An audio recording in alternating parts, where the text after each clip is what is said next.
Hi guys, welcome back to Sports with Mono and Mono, a 9 a.m. edition this Saturday. And of course, I'm here with Eli Weintraub. My co-host is recovering from a little brief illness during the week. So I hope you're feeling better there, Eli. Thank you. Yes, I'm doing better. Won't be going to the Yep. game today. That's the only bum part. Yeah, right. Okay, we got a lot of stuff to talk about. It was a big week in sports last week. NFL kicked off, and we got a bunch of stuff to talk about. But first and foremost, and I'm going to hand this monologue segment over to my co-host Eli. You guys should find it interesting, I think. And of course, it's sponsored by Coriano Trucking of Summerhill, New York. So You see, Eli, the issue give the is there. audience give the audience the Eli monologue. I mean, there's not much you could choose from. I mean, it's for today's monologue because everything needs like its own like 10-minute segment, 5-minute segment. So what else happened within the week was the Labor Day hot dog eating unfinished beef contest from Las Vegas that happened on Netflix.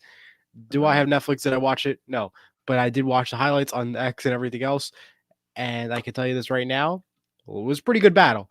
I mean, it really was like a crazy thing. As we all know, Chestnut got banned from the Nathan's hot dog eating contest, the July 4th event. So that was a big, a setback. It was disappointing to see. Wasn't your traditional Nathan's competition. So they said, all right, well, let's do a Labor Day battle. So Kobayashi versus Chestnut was your mashup, and it was pretty crazy. I'll get to the stats in just a little bit. But I just want to point up the Nathan stats first for before I get into what happened on Labor Day. Let's start off with Nathan's. This year's Nathan's, Miki Sudo, 3P winner, 10-minute shave, 51 hot dogs, beat her record of 39.5 hot dogs. Patrick Bertoli, ate 58 hot dogs in 10 minutes, past 5 years worth of eating hot dogs. That was pretty amazing to see in the Nathan's competition. Now, we look at those stats. It was pretty high numbers, but what about these guys? What are they going to do? What are they going to bring up to the table? Now, it did not say what type of hot dog it was. I'm not able to find that information. Now, I'm sure it was the type of vegan because it was not a Nathan's hot dog. You could tell it was pretty good because Joey's record with Nathan's was 676 hot dogs. And in that competition, he ate 83 hot dogs in 10 minutes. Kobayashi ate 67. That Wow. was to The super 83 the hot Super dogs. Bowl of hot dog eating contests. Pretty much 83 hot dogs. He was 867 Kobayashi. Oh, that was incredible. And now they also interested made a like a weigh in, they did a weigh in before it started. Kobayashi was 158 before the hot dogs, 180 after the hot dogs, and he gained about 22 pounds through hot dogs. And so and Joey was 222. He became 241, gained 19 pounds because of the hot dog. So what a hot dog can do to you, 83 later. But you know what the Yeah. sad part is? Kobayashi still gained more weight and lost the competition. Okay. But yeah, regardless though, the hot dogs are hot dogs, and Nathan said, "All right, well, I'm not going to participate this year with Chestnut and this crew. Let's start and do it differently with Netflix." And they did a great job. It was a great battle and crazy to see. And Chestnut could eat hot dogs. That's all I could say. Well, listen. I mean, I guess you want to consider this a sport. I guess it's a sport. It's its own again. My thing is if it's on ESPN, it's a sport. And at one Okay. time, spelling was a sport, so I guess you could say spelling was a sport. The spelling bee was on ESPN for a point. Yeah. Yeah. I prefer college football or NFL, but over the Yeah, but hot we'll get dog. that in a second. But it's a sport. We had to bring it up, so I guess Okay. we'll make it the monologue. I did it for July 4th, so I got to do it again for All the right, Labor Day. and of course, if anybody agrees or disagrees with Eli in this hot dog summary, please send us an email at It's sports with Mono, mono@gmail.com, or leave us a comment. And Okay. if you like to do a hot dog contest right on the show, let us know. We could arrange to have you do it. Uh, I listen, nothing for nothing, but I would destroy you in a hot dog eating contest. Yeah, I can I'm tell not you. saying I'm going to participate. I'm saying Oh well. if somebody else wants to participate, I'll be glad to moderate everything and Hey, want to hey, join in the maybe battle. maybe maybe we call Netflix and do an Eli versus Jim It's hot dog eating contest. Although I don't think I want to put on 22 pounds in 10 minutes. So. pretty crazy though. Can you All believe right. how much a hot dog can do to you?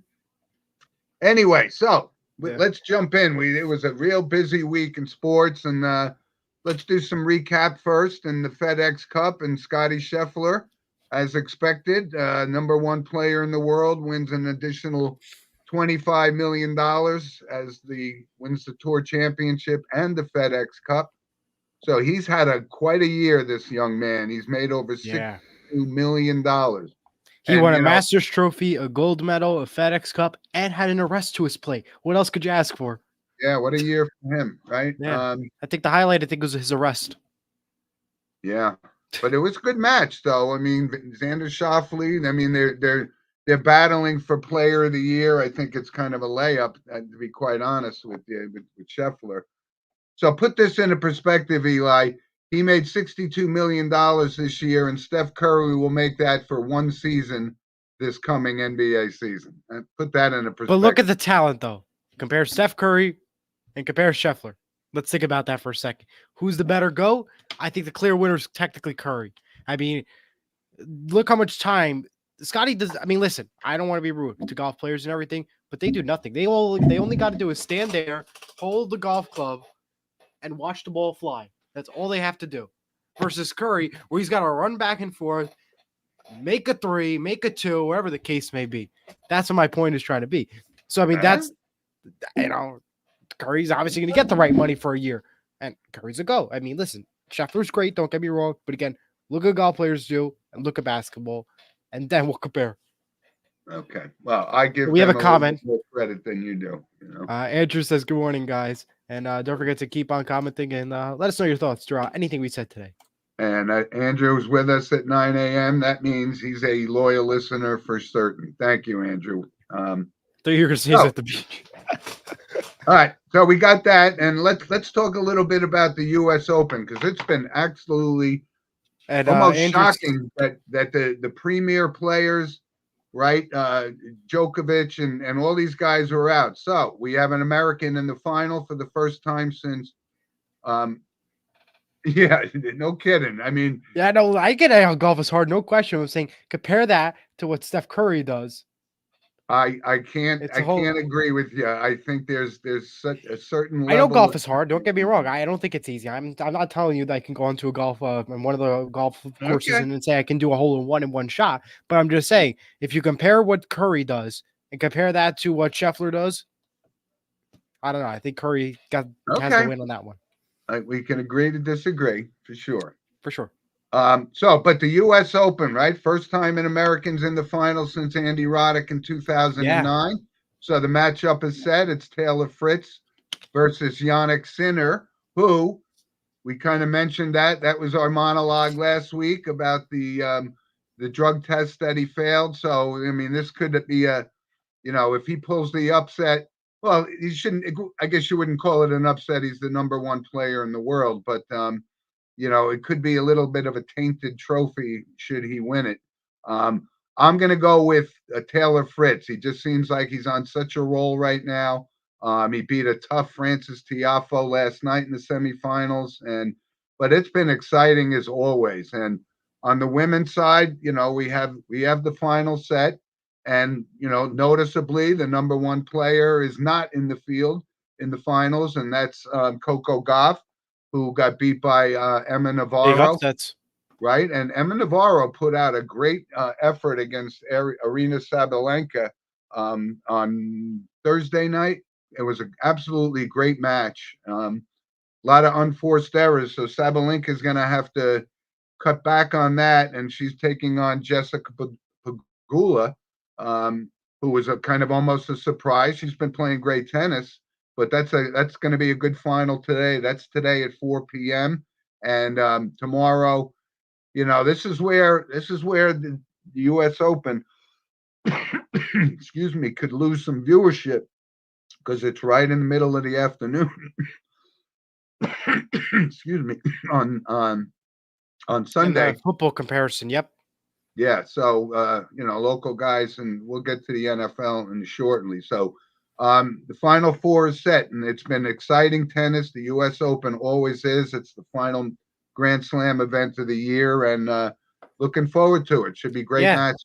Should be great matchups. And I agree, though, Jim. It seems like the U.S. Open always wants to play the finale games when NFL either kicks off their season or is about to, start. I don't know why they do this because, again, you're losing viewership. That is, again, supposed to be a good matchup, but now you have everybody's eyes looking at their 5 different TVs, wherever the case may be, to watch either Red Zone, the Sunday Ticket for the rest of the NFL games, or have their Fox and CBS on to watch those games. They ain't Right. gonna watch the U.S. Open tennis. That's the big issue that I think they need to change going forward. I don't know why they haven't already, but I guess people Well, gotta either give the up thing football. is, when you think about it, when we talk about what's the greatest invention ever, was it electricity? Was it this? And, you have to put the guy who invented the remote control so you That's can flip back correct. and forth, right? Yeah, the remote I don't control know of the who that TV. was. I don't know if his name was remote or I'm gonna actually control, but Google that. Who created the remote yeah, control? we should find that out. So, U.S. Open again, really really impressive tennis, The exciting inventor of tennis. the remote control was Nikola Tesla. Oh, well, okay, that makes sense. He was the Yeah. founder of pretty much electricity, I guess, Yeah, he right? was born in Croatia and died in New Uh-huh. York in 1943. Okay. All And right. now he has a car named after him already. Yes, he does. That's right. And it's all about electricity. There you go. Yep. So, Eli, let's jump into let's start with some college football first, because we're going to obviously jump into the NFL. But college football, there's some big games today, and I think the biggest marquee game is it's where game day is today. ESPN, Texas versus Michigan. And Yes. Texas, is favored over the Michigan team. I don't know how the Michigan team is going to react, or they've been these whole sanctions and things, and Harbaugh sure left a mess. But Oh, yes, he um, did. yeah, I mean, but that's going to be a great game. That kicks off, I 100%. think, 12 o'clock today. Yes, I believe that is happening at 12 o'clock on Fox. It's Texas, Michigan. Right.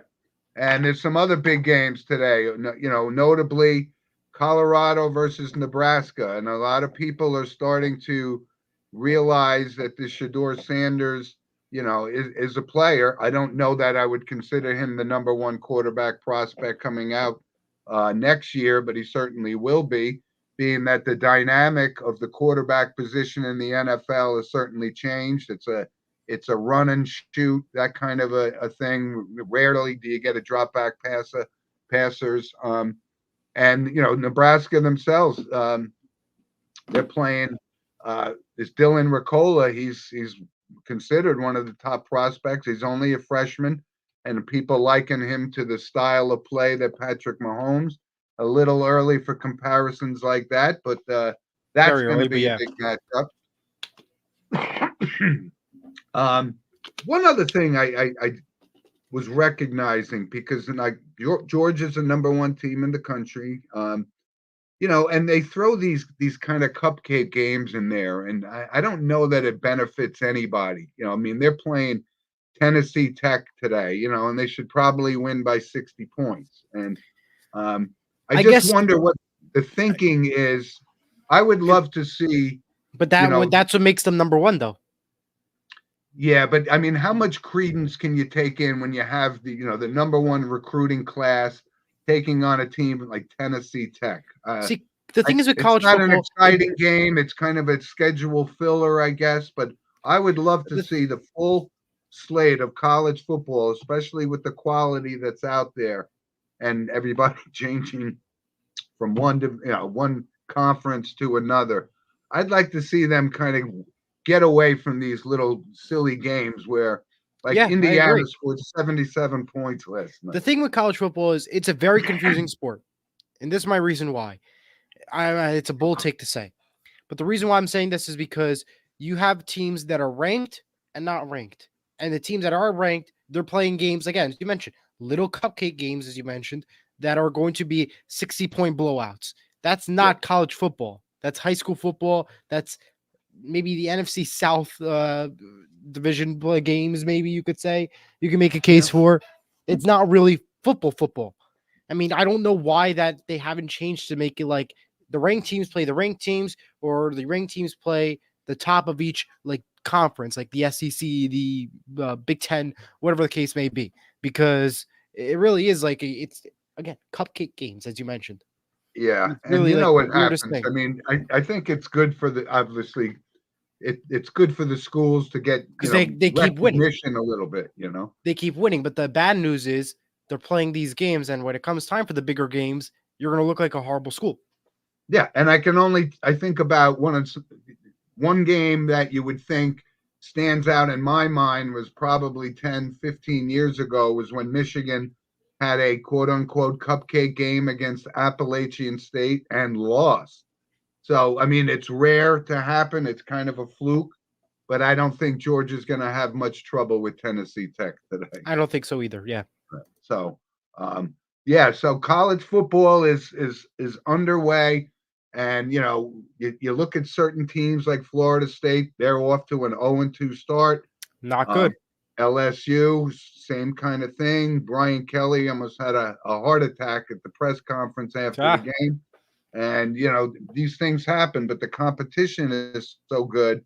And when you think about it, you can't just rely on when you have it like this quarterback Ricola at Nebraska. That doesn't mean he's going to be at Nebraska next year, right? We've talked extensively about nil and people getting paid to go play college football, and um, I loved it in the old days when you had a freshman quarterback and he played for 4 years at that school and so forth. But those days are long, long gone. Um, so college they're gone. football, Yeah. I don't know. I think there was a couple other big games that I wanted to. The only two games I had that were pretty big to me, I thought was Tennessee North NC State at 7:30 ABC tonight, and I had Arkansas versus Oklahoma State 12 o'clock ABC. Those are my two other games I would say maybe watch out for. Yeah, a couple other little games that I think would generate some intrigue. Is Georgia Tech is playing Syracuse today, Yeah, and when we think of Syracuse, there's coaches there. Vito Campanelli, Nunzio Campanelli is an assistant coach there. He was the interim head coach last year for a little while, and you get a lot of Jersey kids and a lot of transfers. So Syracuse could be a formidable team, but Georgia Tech pulled the big upset. So college football is something you just never can be certain how yeah, things are going to go, right? that's very true. Okay, Eli. High So, school sports. huh? High school sports you want to go to? Well, let's talk a little bit about it because when we talk We about had high school, upsets. yeah, we talk about high school football in New Jersey, and we talk about the big three, right? St. Joe's, Don Bosco, Bergen Catholic. Well, they all They lost all in lost. opening games, right? Bergen Catholic went down and they played IMG, which is Yep. basically not really so much a high school. It's one of those private, elite schools, and they beat Bergen Catholic. Um, Don Bosco went over into Ohio, played Archbishop Hoban, and they lost. And I went to the actual St. Joe's game last week, who played St. Francis Academy. And they And lost. Eli, you and I were talking about this before we came on the air. Um, this is a high school St. Francis. I mean, you should see the size of these kids. I mean, the offensive line could have been the same offensive line that Alabama could start. It's I think Eli gave me his respiratory issue here. I know. It seems Over like the it. I mean, arm. you're just gonna just share the stuff here. Yeah.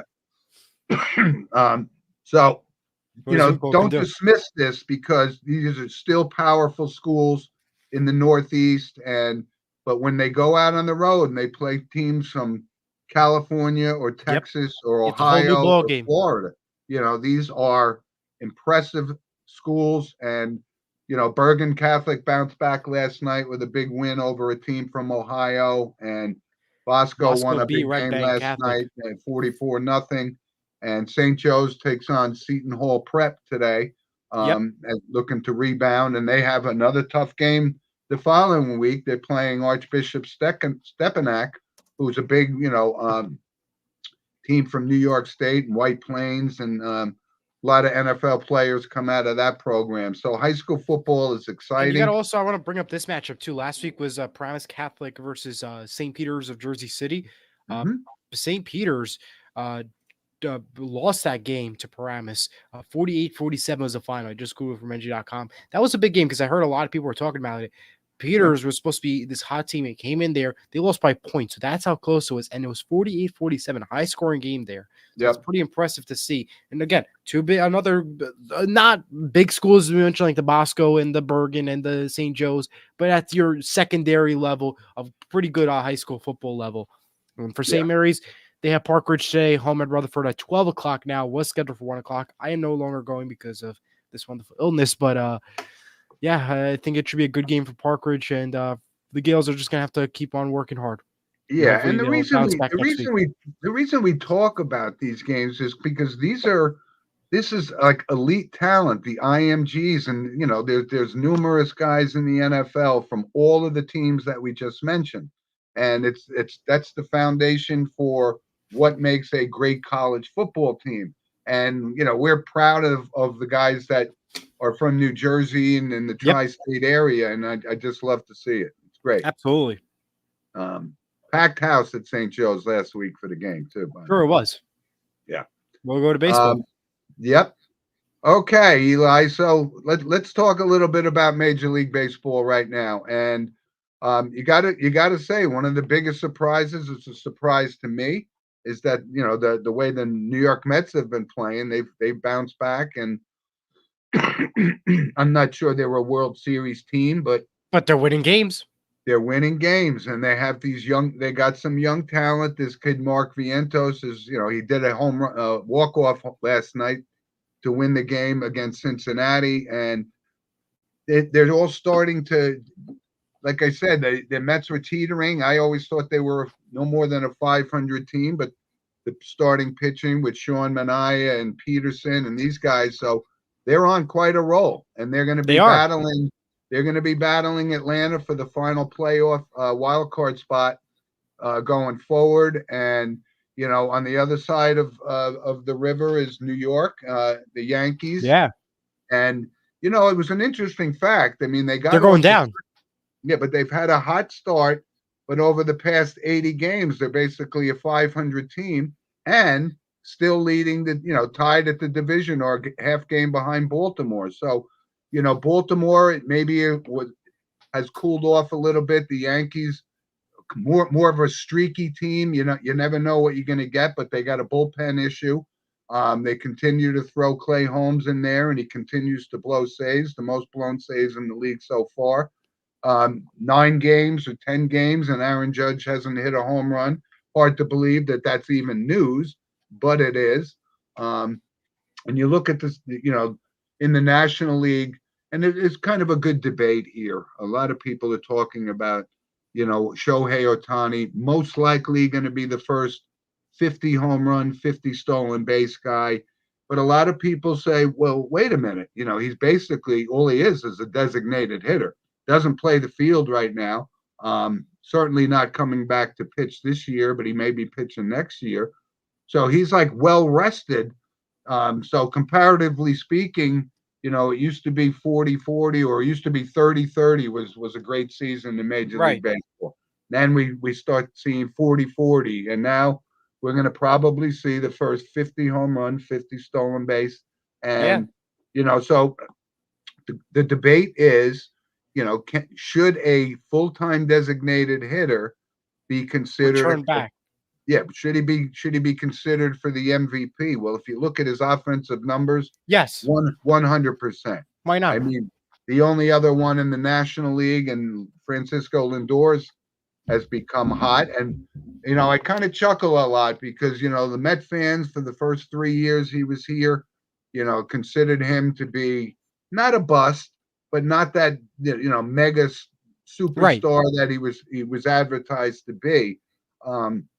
So, but he does play shortstop every day, and that's a big part of baseball.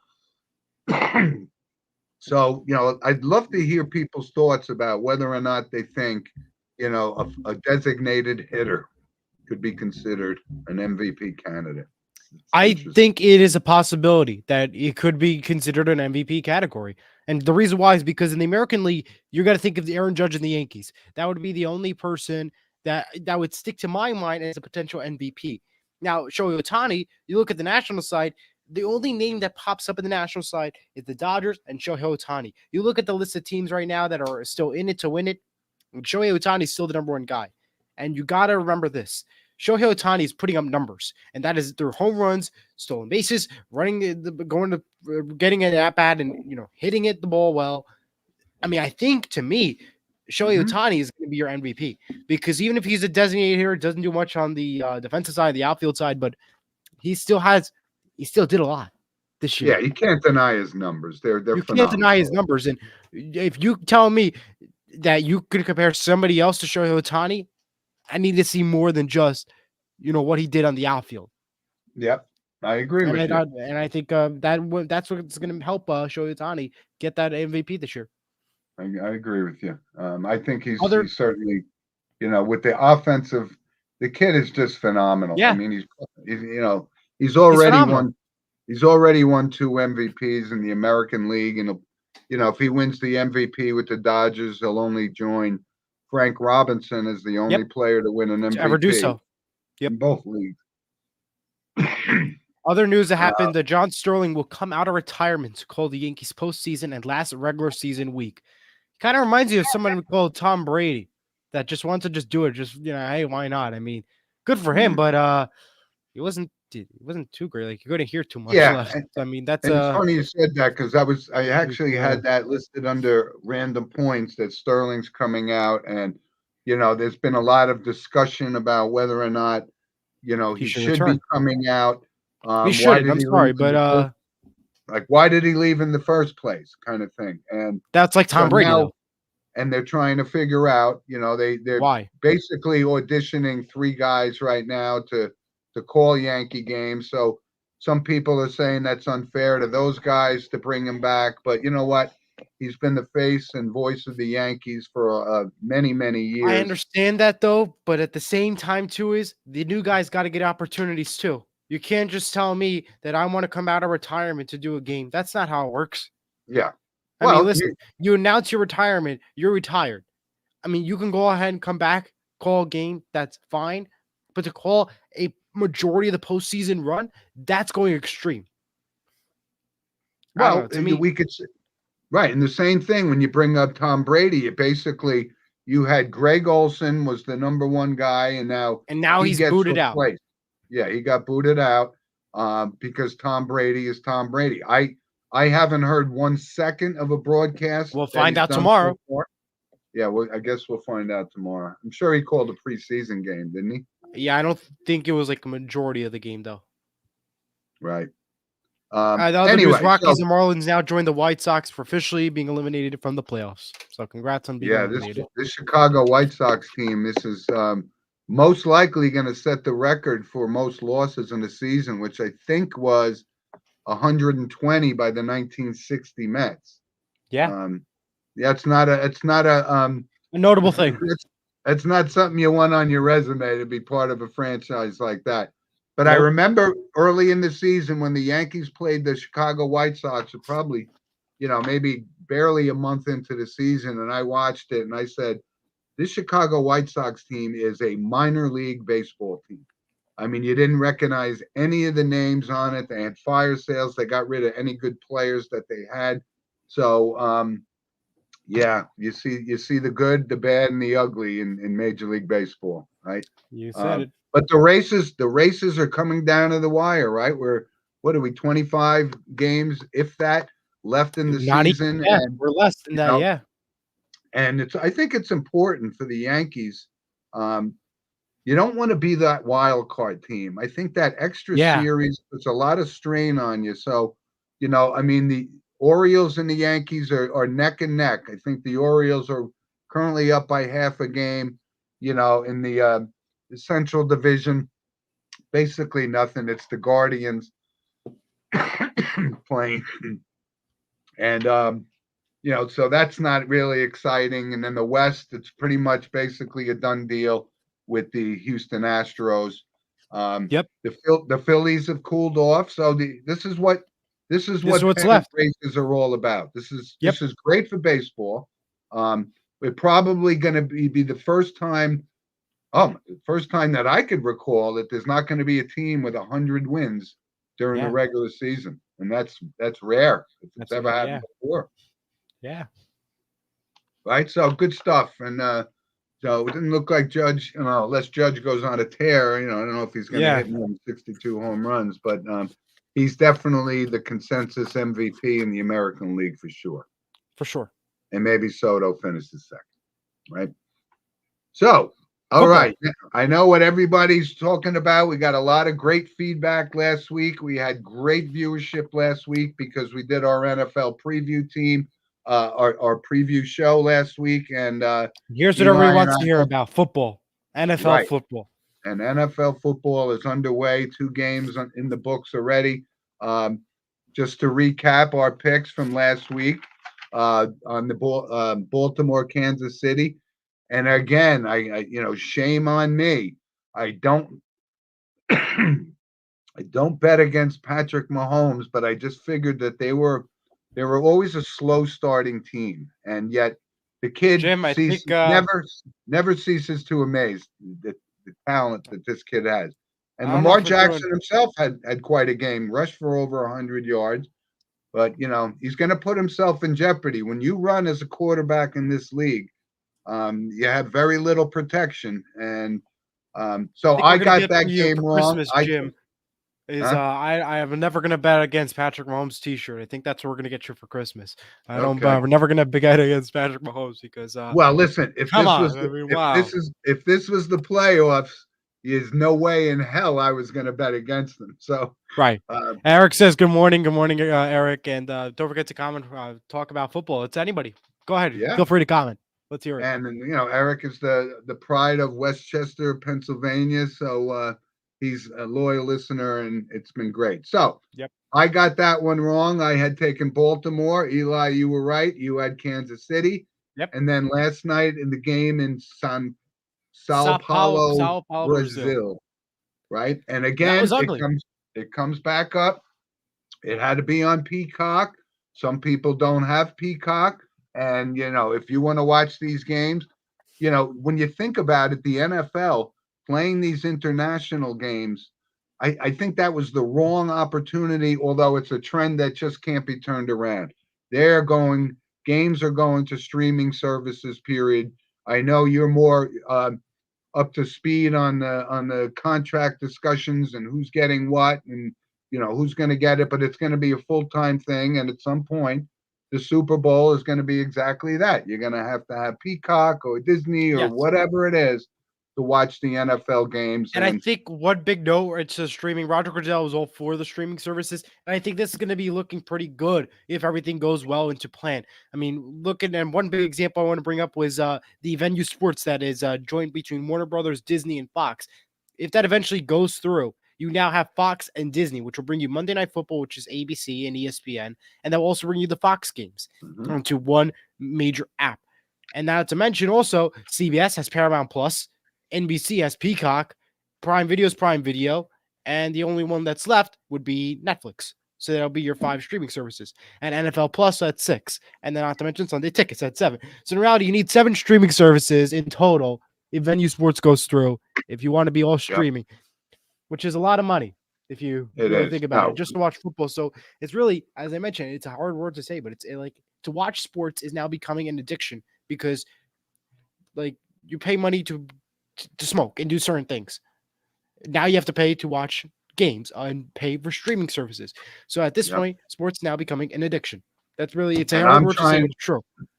and I'm trying to stay true that I don't want to be forced to do this, but this is a passion of you and I. We talk about the NFL a lot, and it's not going to just be the NFL. It's going to be everybody when they see the revenue that people, and it's very similar to what our monologue was last week about guys Yes. holding out that are under contract and the teams buckle under because they're just making so much money. But one of our loyal listeners told me, he had switched to Direct TV and he loses ESPN. So, how do you justify that? And then, what's the alternative? Because there's certain games that are going to be on ESPN, and then you're going to have to pony up again to watch the NFL, and it drives me crazy. Eric says reminds me of a closed circuit TV for the boxing matches of yesteryear. Right, and you know what? That's a good story because good point, Eric. Because I remember, like Frazier Ali, you had to pay to watch those games, and then as boxing when boxing was actually boxing, um, you had to pay, right? Hagler Hearns and Sugar Ray and Roberto Duran, and it's exactly what's happening. That's a great point. I didn't even think about that. So it's not a new concept, but it's a changing dynamic from the model that we've become accustomed to, right? Yes. In New York, it was always a local Channel 2, Channel 4, and now 5, 7. 5. Yeah, it's nonstop. But it's changing. People are addicted. People are addicted to this, and they're going to pay. They're going. That's the issue because again, sports is now becoming an addiction. Yep. Let's go back to the games real quick before we move on to the NFL news and stuff like that. Let's start with the Chiefs Ravens. Chiefs are the Ravens 27-20. That game came down to a toe. Yes, you heard that right. A toe. Literally, it was a toe. It was the final play was Jackson to Likely, but the toe just over the line. It was a toe. And there are people, but we know what's so funny about that, Eli, is the instant replay is there for a reason, whether you like it or don't like it. Right? And he was definitely out. Out of bounds. He was out. Yes. But even Lamar Jackson said, I disagree. I think that was a touchdown. Well, how could you dispute it if it's because the thing is with the Ravens, they're going to say, of course it's a touchdown because, hey, look, we touched. I know it wasn't out of bounds because they want the points. They're not going to admit the truth. The Chiefs will. America will see it. The refs is going to disagree. But the Ravens are obviously going to say, yeah, it's a touchdown. And the thing is, when you look at the first cam, the original camera that showed the shot, it looked like he was in. But when you went to the side cameras, the field goal camera, the angle on the side of the pylon cam, you can tell that his toe just went out of bounds. But from that original shot that they showed the football where Jackson threw, that looked like a touchdown, and he just made it. Like his tiptoe would just made it like a tiptoe, like a balance thing. But that's what it's there for. That's what it's there for. Right. It really just came down to that. But can we also talk about Xavier Worthy right there? First touchdown, incredible. He is fast. He is good. He was incredible. Xavier Worthy, for the Kansas City Chiefs was no question phenomenal in that game. It was pretty amazing to see. And like Patrick Mahomes needs another weapon. And now, everyone questioned when they got rid of Tyreek Hill. Maybe was that the right decision, right? But it seems like right choice. And they still went on to win 2 consecutive Super Bowls. And now they're going for 3. This kid Worthy, he's going to be exciting. And Tucker misses his first kick of the a season. It was I believe an extra field goal kick. That was no good. That was a shocker there for Tucker because he always makes those kicks. And for those who have fantasy, we're a little disappointed about that. Right. And also another big issue with that game. Before I get to this big issue, Taylor Swift was there, so that's why they won regardless. We can already agree with that one. She's a superstar weapon for that team. We can all admit it. I was wondering if we were going to get through the entire show without Eli mentioning Taylor Swift. But it's the truth, though. They cannot win a game without Taylor Swift. You watch. If she doesn't go to the next game, the Chiefs have Cincinnati next week. If she is not at that game, guarantee you they lose. I'm going to take that bet right now. So I'm going to hold it. She was at the Super Bowl, and they won it. So, anyway, okay. The last one is the illegal formations. A lot of illegal formations were called in the flags. To me, what I saw, they were all good calls. I had no issue with it. I've seen worse before. That wasn't bad at all. But a lot of flags against the Ravens, that was a little shocking to me. I don't know. You have any thoughts about that? No, not really. When you think about the new rules that have come into play, I don't think in the first 2 games we saw anything about those hip tackles. No, we didn't see anything about the hip drop tackle, but the kickoff rule we didn't see much because we already saw a touchback first play of the game. So that really didn't. The kickoff rule didn't do much except move 5 yards up. That really Yeah, and there's one thing, and I wasn't well versed in this kickoff rule until I watched the games. You got two philosophies here. If you don't want any opportunity for a kickoff return, then you just kick it into the end zone, which these Yeah, guys can do without. But the downside is now instead of coming out to the 25, it comes out to the 30-yard line. yeah, So if you have a real solid defense, that's the play. No reason to give the other team an opportunity right. to return the ball. It seems a little odd that nobody can move until the ball is caught and so forth. But yeah, these new rules at some point it's going to affect the outcome of the game. And It I is know already they're high trying. scoring Yeah. games already. You know what I did notice though, Eli, those new head covers that they have, and somebody I forgot who it was. I College think football. we're gonna see more and more of those. Because again, I still don't understand why concussions are so prevalent with the equipment that we have. But my initial thought was, well, why don't they put the same material that that is you put on the outside of your helmet, put it on the inside of the helmet? I mean, That's a what lot do of we work to do. You know that, Jim, right? okay, so what? It costs a few more bucks to do it, but I mean, doesn't that make more sense than looking like we're playing with 12 Martians against 12 Martians? It's kind of crazy. Yeah, I mean, well, you know how the NFL is. And we I have the know. other game to recap. Eagles over the Packers 34-29. I didn't watch the game. It was on Peacock. Of course, nobody has Peacock. But I did see the highlights on Twitter. But the biggest note of the night, the status of Jordan Love's health. As 6 seconds Yeah, left in the game, he was injured. The injury was not announced yet. I believe right now it's either an ACL or an Achilles injury. And I did say the quarterback curse is real. What happens when you're the highest paid quarterback? Either an yeah, injury or bad luck happens, and it already did. yeah. Now, don't get me wrong, Brazil already had bad field to begin with, but that is not the way you want to go for the Packers. It was a very Oh, high that would scoring be game. yeah, that Both would be defenses were great. devastating. That would be devastating for Green Bay that it happens in the first thing. If you looked at the video, it looks like it could be serious. I don't know. When you To me, it looked like a potential Achilles. That's what I'm looking at.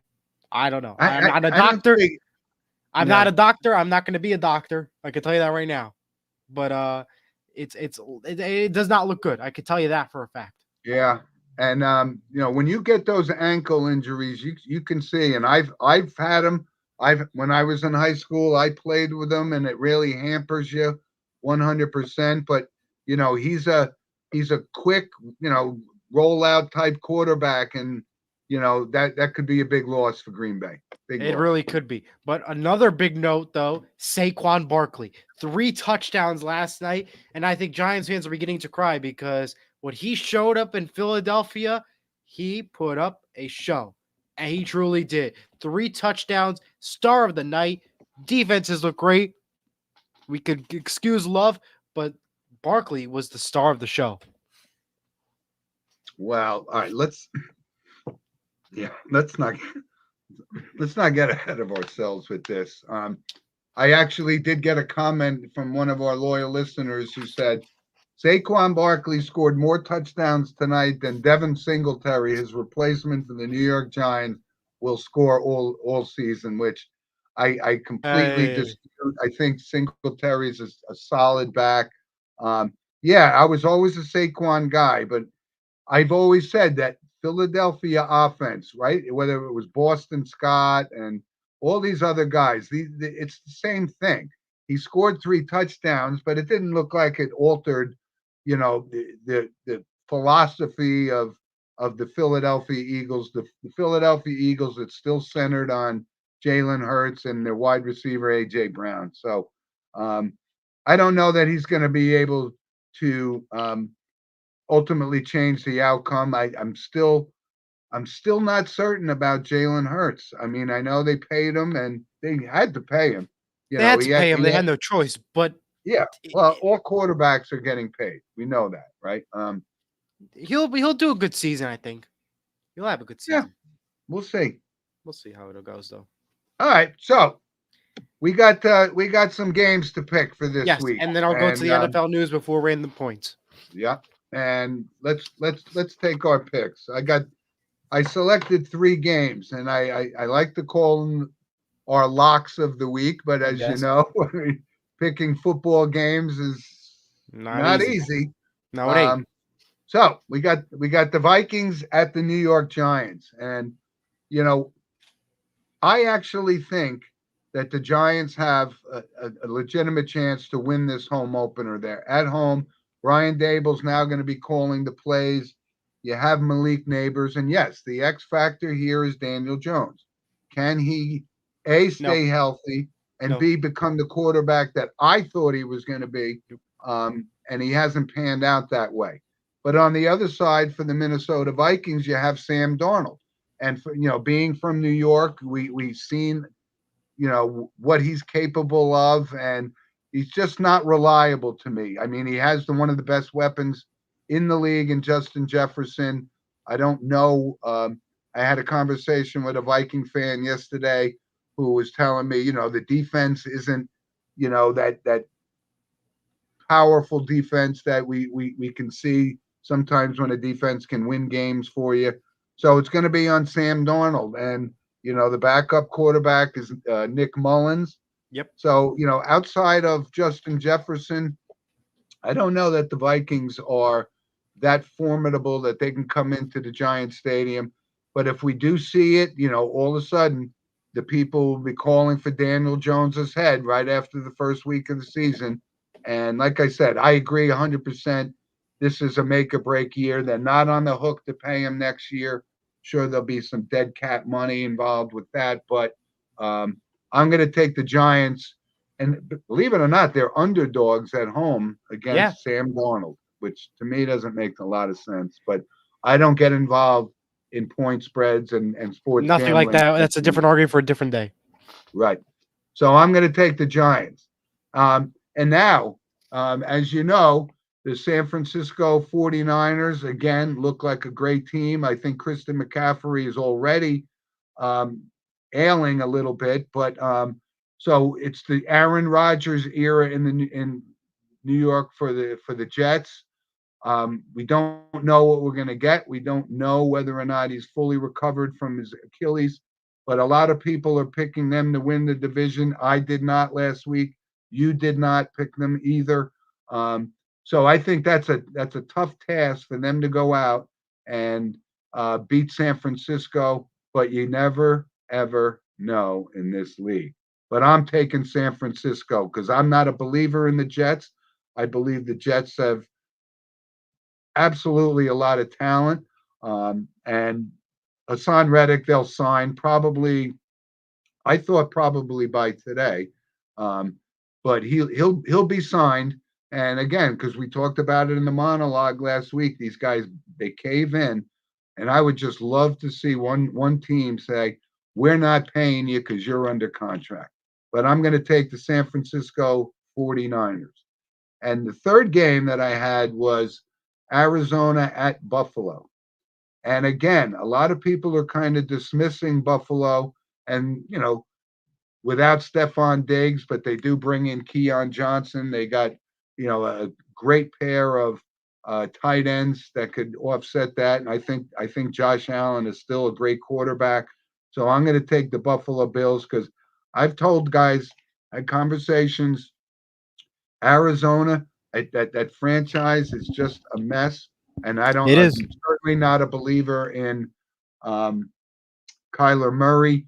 I think he could be an exciting player, but I don't see him being able to carry this team, and I think this could be his last year in Arizona. So I'm taking Buffalo, and I don't know that Buffalo can win the division as we said last week, but don't dismiss Josh Allen. The guy is obviously a lot of people will say, yeah, but he can't beat Patrick Mahomes. Well, not a lot of people can beat Patrick Mahomes. Nobody, So, not really much. I mean, the only person I think that could say they beat Patrick Mahomes was Tom Brady.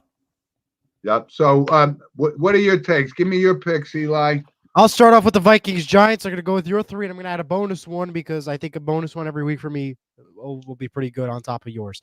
We'll start with the Vikings and the Giants. For the Vikings, they just lost their star quarterback. It already does not look like a strong start to the season. The Giants don't look any better either. Daniel Jones is not exactly the best and top-notch quarterback to watch out for. But in this case here, and for today's game, or tomorrow, I'm going to take the New York Giants 18-15, an all field goal game, maybe a touchdown in there, but it's going to be an all field goal game for the Giants, though. 18-15. They'll come up on top. Good. Cardinals, Buffalo. I'm going to take Buffalo 35-12.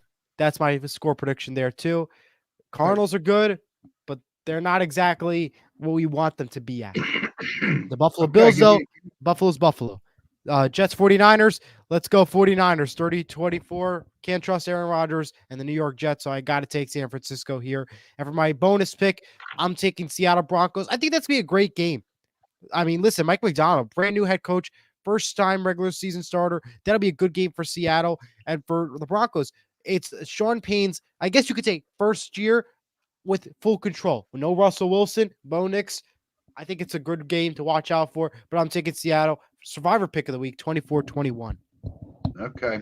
I'm going to take Denver in that game. I'm not a believer in your Seahawks at all. Okay. Fair enough. And I've always been a Bo Nix guy. When he was at Auburn, he was great last year. I think it's remember, Seattle's home too. That's the other thing. Oh, I thought Denver was home. Okay. And Seattle's home. Okay. All right. Well, I'm going to get to some NFL news, though, real quick before we go to our random point segment. 49ers star, wide receiver, Ricky Pearsall was shot in the chest last week in a shooting in San Francisco. He is doing okay. He will miss a few games and will do rehab, but is going strong per coach.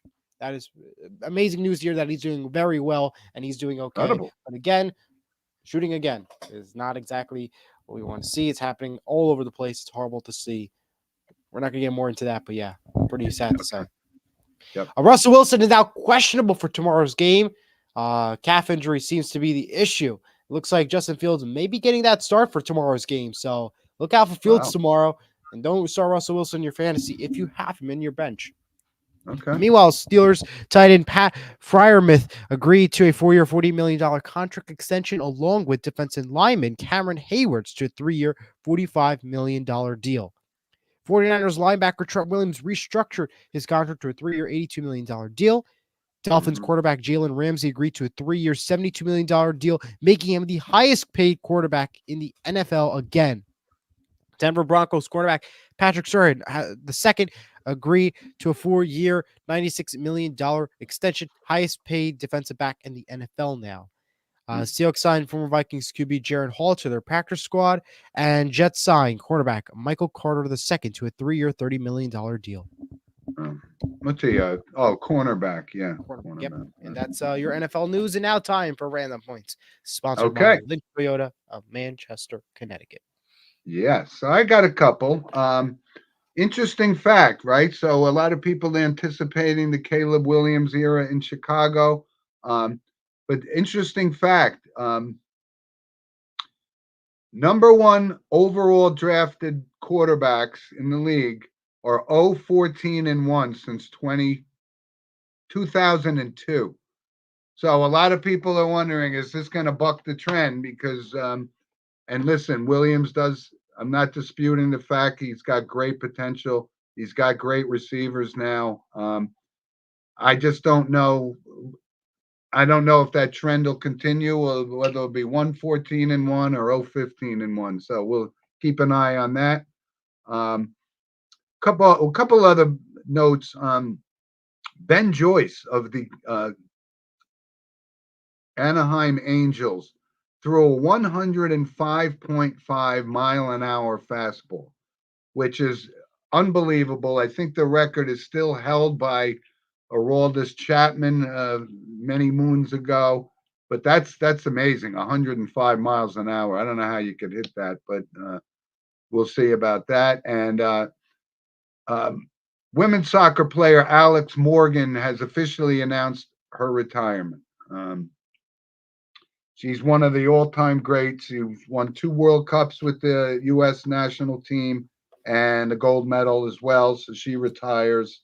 And that kind of puts a close on that one core group with But it was a all of powerful team.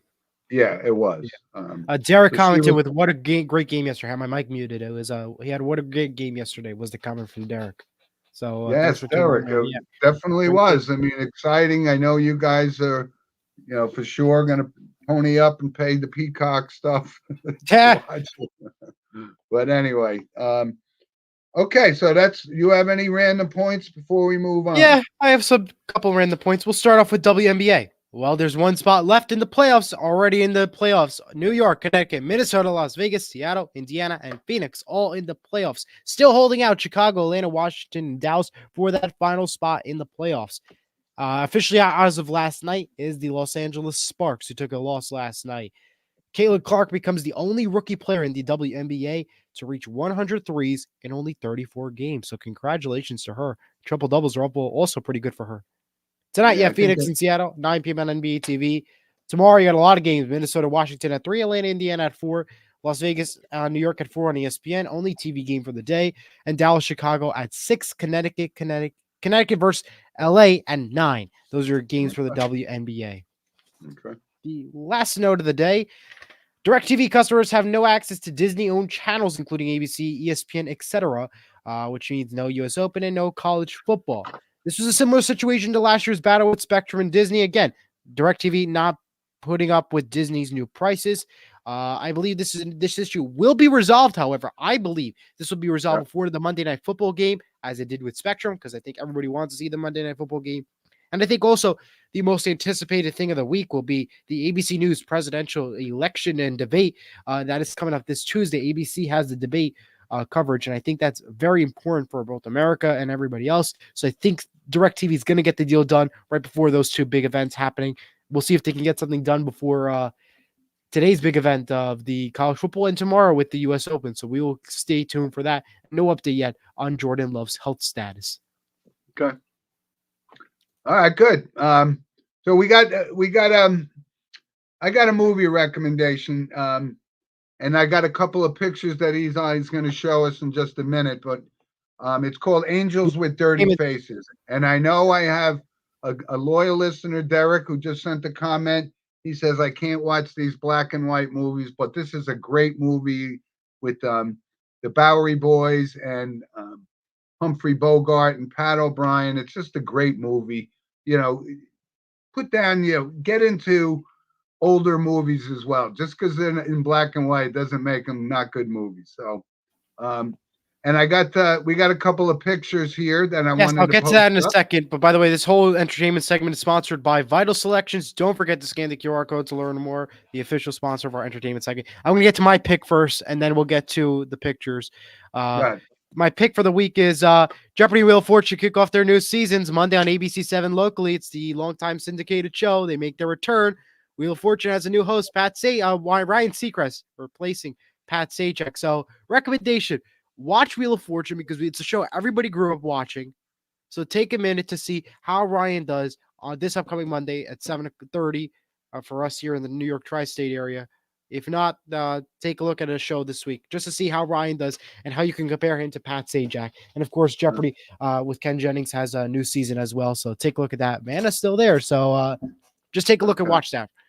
That's by the way, I'm great at Wheel of Fortune. I am too, except I'm not sure how great I am if I'm on the contestants row. That's the thing. Yeah, not so much at Jeopardy, but Wheel of Fortune, I could get that no problem. Jeopardy, it's a different argument for a different day.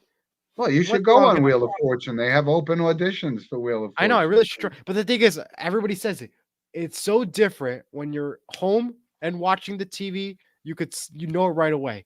When you have pressure and the bright lights on you, it's a whole new ball game. Everybody says it, but we'll see. We should apply, Jim. Sports of Mono on Wheel of Fortune.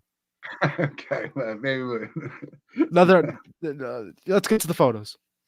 And that is my grandson Hudson in his first day of school. He's 2 years old. Look at his height. He's cute as hell, but his backpack is almost bigger than him. Yeah, you got to get a little smaller backpack. Yeah, Grandpa Jim, you got to get a new backpack. And there's the picture that I'm talking about. They were also known as the Dead End Kids or the Bowery Boys, but those are the group of kids that were in the movie Angels with Dirty Faces, and just They had their own TV show, and it was great. It was just great. Anyway, so those are our pictures, and Yeah, I you missed know, school, so it was sad. Less first day senior year, everything, but I missed it because of the wonderful illness. So back at it yeah, now. and I say, boy, it's kind of rare to have somebody say I actually missed going to school. Well, you know why? Because I'm the type of person, I talked to you about this earlier, that I'd rather have my work done like a month in advance. I like to be organized. I like to know certain things ahead of time. And Yep. opening couple days, that's like the best time to like just get back into the flow. And there's only so much TV you can watch. And Yeah. All right. like So we're I gonna was close. okay from till 12 o'clock. After 12, not much good TV on. Okay. Yep. Yeah. Okay. So let's close with our notable passings. I got a lot. Yeah, I got a couple. James Darren, who was, star of the show Gidget with Sally Field, I believe, back in the 60s or whatever. But he was also on a long running show called TJ Hooker with William Shatner. Yep. Also went on to be, he was in all the Charlie's Angels and all those kind of shows, but very recognizable. I know people know he was 88 years old. And Brazilian music star Sergio Mendes passed away. And, he was kind of famous for his bossa nova style music, but he was very prominent and worked with a lot of big artists and had some songs like Never Gonna Let You Go and Going Out of My Head. These are songs that were collaborated with some of the big names in music, Burt Bacharach and all those kind of things. So he was 83 years old, but very, very influential music. And I wanted to also give a shout out because, again, we had this another school shooting, and we Oh had yeah. four victims in Georgia, and it just keeps going on and on. So our thoughts and prayers go out to all the Yep. families that were affected by that. Yeah. And also, and with 9/11 coming up this week, we also give a shout out to the thoughts and prayers to the families of the victims in the tragic day, and 100%. pay That's tribute as absolutely well right. on 9/11. Reason why I have all those up in back of me. And yeah, other notable passings this week. We'll start off with NJ Devils fitness consultant from 1999 to 2010. Coach Vladimir Burr has died this past week. He was born in Okay. 1950 and was 74 years old. He was also an Olympic medalist swimmer. Okay. Leonardo Rigo, who helped build Barnes and Nobles, died this past week. He was 83 years old. Okay. New York famous rapper Fatman Scoop died this past week. He was 53. He died collapsing on stage in Connecticut, born in 1968. And finally, rapper Rich Homie Quan died this past week. He was born in 1989. He was 33. We do have a comment real quick before we conclude. Diego says hello. Thank you for watching. And that's a way to honor, as we mentioned, to close out our Yes, it day. is. Yep. We'll be back next week at 10 o'clock with a Yep. great new show for you. And listen, again, thank you all for your loyal support. And like I said, send us comments at sports with Mono and Mono at gmail.com. And like I said, we had just a great week last week and got a lot of comments and a lot of feedbacks. And the show is growing by the moment. So thank you Absolutely. all for your support. So, Eli, feel Have a great better. week. And hope you're back 100% for the show next week. We'll be I will back be. on at 10 o'clock next week. Yes, next week, 10 o'clock. And for those of you who like high school sports and everything, it's a show called All In on NJIC Sports. That is coming up at 11 o'clock. They'll be live from St. Mary's on the All In on High School Sports YouTube channel. I'll be joining virtually as a guest. So check that out if you like high school sports and everything. It's a good channel. They talk a lot about high school sports, give a lot of knowledge about all things high school sports, recaps, analysis, and all that stuff. Kurt and Jen hosted. So take a look at their channel, All In High School Sports. I'll be joining at 11:30 with them. So virtually. So take a look at that channel if you're interested. Okay, great.